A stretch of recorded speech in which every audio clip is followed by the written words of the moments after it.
आपको इस बात की पूरी जानकारी होगी कि धारा 370 को निष्क्रिय करने के लिए राष्ट्रपति ने अपने विवेक के आधार पर कॉन्स्टिट्यूशन को इंटरप्रेट किया और उसके बाद जम्मू कश्मीर असेंबली को ही कॉन्स्टिट्यूएंट असेंबली का इक्विवेलेंट माना। चूंकि जम्मू कश्मीर असेंबली उस समय भंग थी, इसलिए यह अधिकार गवर्नर के पास था और उसके आधार पर धारा 370 में बदलाव किए गए और उसे निष्क्रिय किया गया, यानी कि पार्लियामेंट के द्वारा यह किया गया और फिर पार्लियामेंट ने इस पर अप्रूवल दिया। सुप्रीम कोर्ट ने इस पूरे मामले पर अपनी पूरी पड़ताल और सुनवाई के बाद इसे सही माना और अपनी मोहर लगा दी। लेकिन साहब, इस देश में अगर कोई ऐसी एक सरकार आती है जिसके पास लोकसभा और राज्यसभा दोनों जगहों पर 2/3 बहुमत हो और उस सरकार की मंशा है कि वो जम्मू कश्मीर के कॉन्स्टिट्यूएंट असेंबली को दोबारा रिकॉन्स्टिट्यूट करना चाहती है,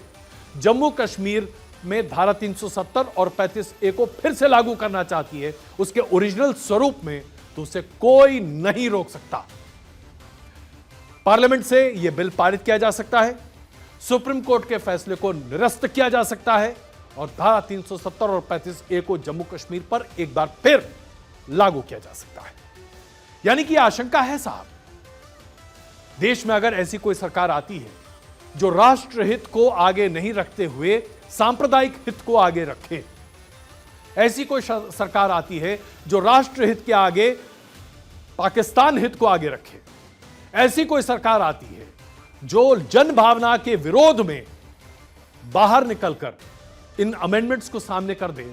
तो जाहिर सी बात है यह बदलाव किया जा सकता है। There is nothing that can stop a government जो तैयार हो इस तरह के बड़े बदलाव करने की। इसमें कोई शक नहीं है कि पूरे देश के जनमानस में रामलला को लेकर एक निश्चित स्थान है, लेकिन इस स्थान को चैलेंज किया जा सकता है सरकार के द्वारा।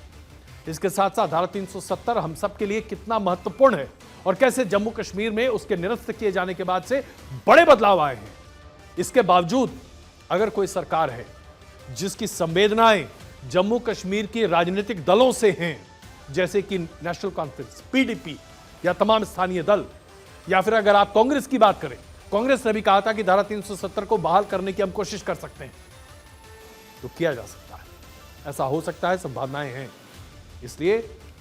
जब हम संभावनाओं की बात करते हैं तो सरकार के किसी भी फैसले को, पार्लियामेंट के किसी भी फैसले को, यहां तक कि सुप्रीम कोर्ट के फैसले को एक बार तो पार्लियामेंट बदल ही सकती है।